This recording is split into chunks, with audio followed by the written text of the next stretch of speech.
Hindi ko maintindihan Oh. ang paliwanag mo, administrator eh. Sa haba ng sinabi mo, hindi ko talaga makuha, pasensya ka na.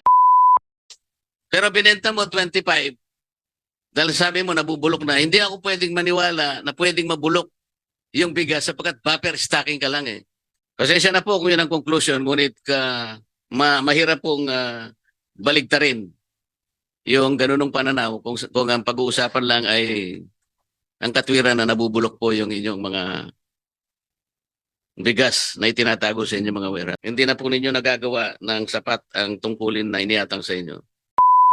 Sa NFA po, ano po ba yung mandate natin pagkatapos po na maipasa yung RTL, Mr. Bioco?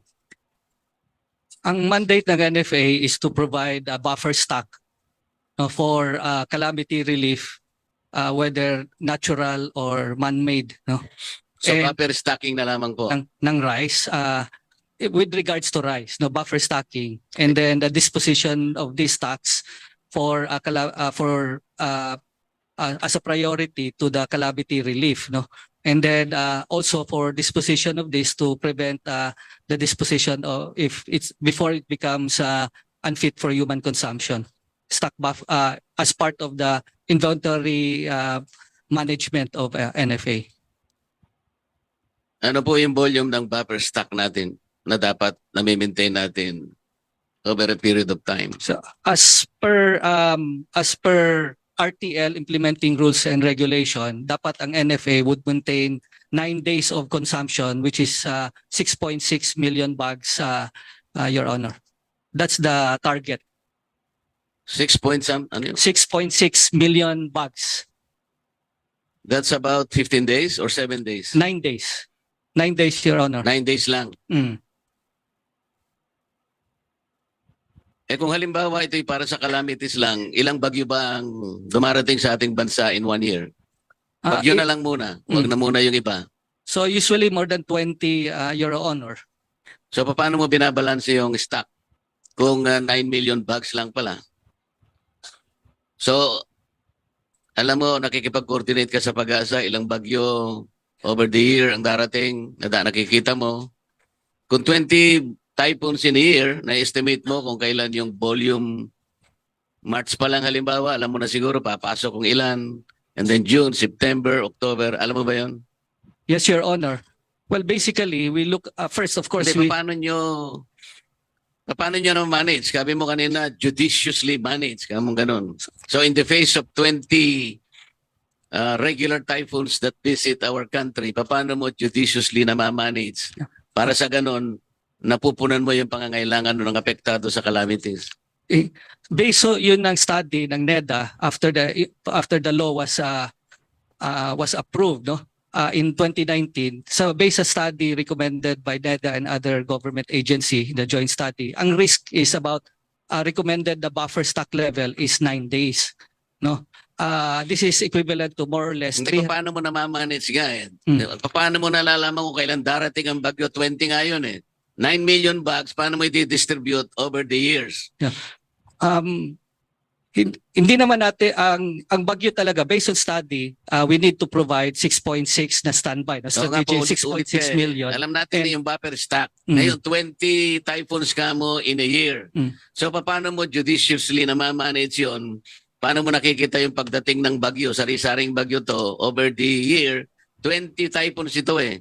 So tinatanong ko lang kasi kung paano sa NFA ninyo minamanage yung stock para hindi mabulok yun. Kasi sabi mo nabubulok na eh. Your Honor, with your Bigyan mo kami ng idea para sa ganun. Halimbawa, January, February, March. So, okay. May bagyo bang darating yun? Pagkatapos yung susunod na quarter, ilang bagyo ang darating doon? Yung susunod na quarter, ilang bagyo ang darating? Hanggang sa katapusan ng year, na-manage nyo ba ng tama yung stocks? Kasi 9 million bags lang eh. Your Honor, actually 6.6 million bags ang 9 days natin equivalent, no. Ang start ng typhoon natin season is July, no, of the year, no. July, August, September, yun yung mga malalaking bagyo hanggang December, no. Ang stocks natin sa NFA when we buffer, most of this is procured from the farmers September, October, November during the wet season, no. of the year. And then we stock this to make sure that we will be able to make available this rice for the following year, no?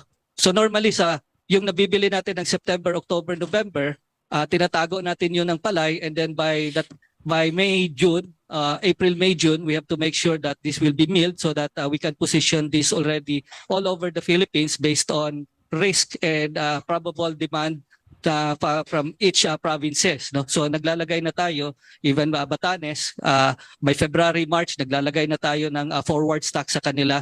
At we try to keep as preserve the shelf life as long as possible, no? Kasi may shelf life, no? Based on study, after 3 months nag-start na siya mag-deteriorate, no? So if we buy it July, September, October, November, 6 months after, we have to mill them. So pagdating ng April, May, June, dapat ma-mill na siya at make it standby already as the buffer stock in case na merong calamity, no?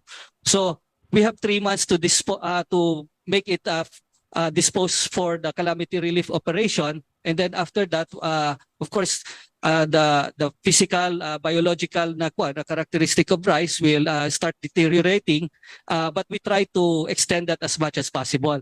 Kaya ang hinahikayat natin, as my big part of my job is to make it prepare na instead na 6-3 rule, imo-modernize natin yung NFA na magiging 12-6, no, 12 months as palay na reserve para ma-extend natin yung shelf life para ma-avoid natin itong distress selling, no? So dito sa 2023, if I may, Your Honor, I can submit you part of our presentation, no, on how much stock that we sold in 2023, and also to put relevance also in 2022 and 2021, no? Sa 2023, our stock Hindi ko maintindihan ang paliwanag mo, Administrator, eh. Sa haba ng sinabi mo, hindi ko talaga makuha, pasensya ka na, no? Dahil ang pinag-uusapan natin, paano mo ba ini-stock para hindi mabulok? Kasi sinasabi mo rito, kaya mo nabenta ng 25 pesos per kilo dahil nabulok eh. Kanino ko pa ini-insinuate sa'yo na paano nyo ini-stock yung 6.9 something million bags para i-address yung pangangailangan ng ating mga kababayan sa panahon ng calamities lang naman ito. Ito lang yung mandate mo eh. Buffer stocking ka lang eh. Sa mga tweet, iniisip ko, ang isasagot mo rito, nakahanda yung mga warehouse mo na, paano ba yun, yung warehouse mo ba, walang facility na, bakit sa Japan, pinagtanong ko, kahit na 10 years, hindi pwedeng mabulok yung, yung bigas. Hindi ko malaman kung pinag-aaralan ninyo talaga kung paano pag-i-stock, kung ang pangangailangan ay talaga, para i-address natin yung nawalan ng pagkain sa panahon ng mga sakuna. Wala ba tayong facility na kapag binili mo to ay hindi naman mabubulok sa sandaling panahon lang? Meron, pumunta ka sa ibang bansa, merong mga facility sila na ilalagay sa mga bodega para yung mga bigas ay hindi mabulok kaagad? Wala ba kayong ganon? Your Honor, no, Hindi, wala pa kayong ganon. Meron o wala? Wala sa ngayon, Your Honor. We only Hindi have namin warehouses. maintindihan paano ka nag-i-stock eh. 6.9 million bags. Hindi mo maisa-isay sa amin kung paano mo ito na ibubukod sa pangangailangan ng mga kababayan natin sa panahon ng mga kalamidad. Kaya pala nabubulok. Bumili ka ng palay, sino ay nagmi-mill? Kayo din? NFA tsaka pinapa-contract yan sa labas, Your Honor. Oh, magkano ba yung pag bumili ka ng 1 kilong palay? Magkano ba ang recovery rate? 63% ang target namin, Your Honor. Mali yun. Dapat 65%. Magtanong ka sa ibang mga bansang katulad natin, yung minimum para hindi kayo nalulugi, 65% ang rate of recovery. Paano yung darak?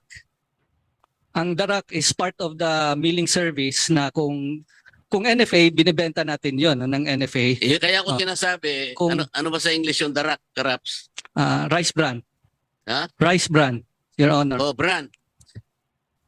Hindi ba 10% ito ng ang nare-recover mo sa darak at may bebenta mo ito either 15 to 25 pesos tama per kilo?